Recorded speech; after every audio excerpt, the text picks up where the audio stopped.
10,000 miles. What's up guys, Dakota here, and in today's video, as I'm sure you can tell, it's going to be talking about the Jeep after owning it for 6 months and 10,000 miles. So basically what this is going to be is just kind of going over how it's held up, you know, a bit of wear and tear and certain things like that, and what you can kind of expect if you're planning on buying one, what you should look out for, if there's anything to worry about. So we're just going to go ahead and start with some things that aren't really the Jeep's fault, it's just kind of my fault. So first thing is, I've talked about this in a couple of videos. This guy right here has a bit of damage on it. It's got some scratches right here, or a scuff, whatever you want to call it, and it's bent. That's from me hitting a rock. That has nothing to do with the Jeep. So there's that. Then over here, this fender, I don't know if you guys will be able to see, but right in there, you can see like the white plastic pieces where the bumper or the fender kind of sticks in. I knocked this off. I hit a tree stump, so it popped off and I popped it back on. So again, not the Jeep's fault. And last thing cosmetically is this right here. Came down, hit a rock going probably just a little bit too fast. So it's a little loose, but again, that's not the Jeep's fault. You can see where I smacked it right here. Just went boom like that, and now it's super loose.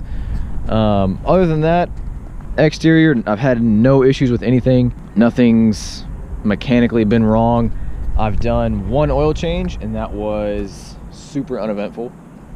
Now as far as the interior goes, if we open it up here, you can see kind of everything's held up pretty well on the interior. Nothing's falling off, nothing's really getting messed up. Now that we're talking about the inside, I will show you a few little kind of weird things to look out for, something that might happen to yours when you're owning it. So I'm gonna hop inside and show you that. All right, so we're inside, and as you guys can see, I'm hooked up with Apple CarPlay, and so, you know, I can go home, the screen responds just how it should and everything.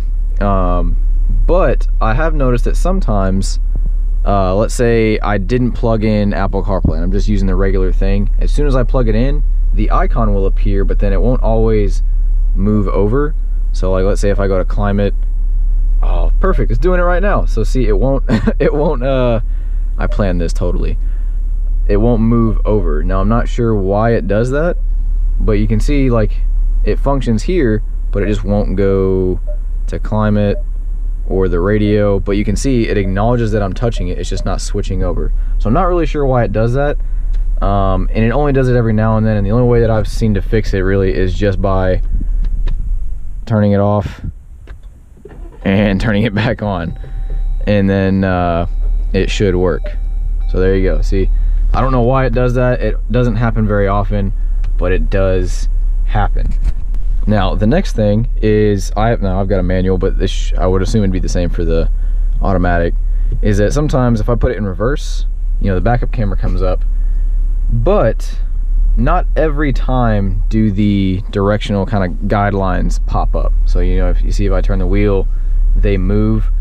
Sometimes it's nothing there, just the camera. And then one time, there was one day, and it hasn't happened since, where I put it in reverse and then it was just a black screen. And I was like, oh, something must be covering the camera. I went out there, nothing was covering it. And the entire day it was just a black screen. So I'm not really sure what was going on, and it hasn't happened since. But that's one thing that I did notice. As far as everything else goes, there's really been nothing wrong with it, just those minor bugs with the screen here.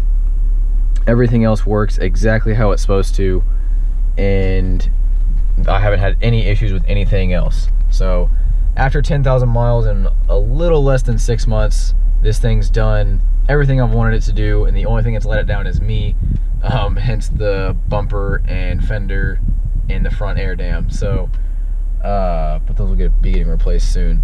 There's really not much else to go over because nothing else has really popped up. Just, you know, kind of normal stuff. Nothing crazy. So yeah, I haven't had any issues with the top.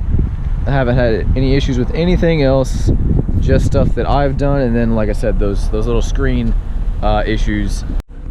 So I guess we'll also kind of talk about what type of gas mileage have I experienced after having it for 10,000 miles. I'm sure some people out there care. I'm getting around 17 to 18. I do a mix of city and highway. I'd say it's about 50-50. And I have yet to be able, on the two-door has a smaller tank. I've yet to be able to get more than like 285 on a full tank. So keep that in mind. As far as everything else goes, as far as living with it, it's pretty straightforward, guys. I mean, it's a Jeep. It's been designed to be, the interior is waterproof. It's got drain plugs in it. So there's really nothing too crazy that's gonna happen with these. But if you guys do have any questions, please feel free to leave a comment down below. I'll try to answer to the best that I can. And I hope you liked it. If you did, give it a thumbs up and make sure to subscribe for more videos. And I will see you guys next time. Take care.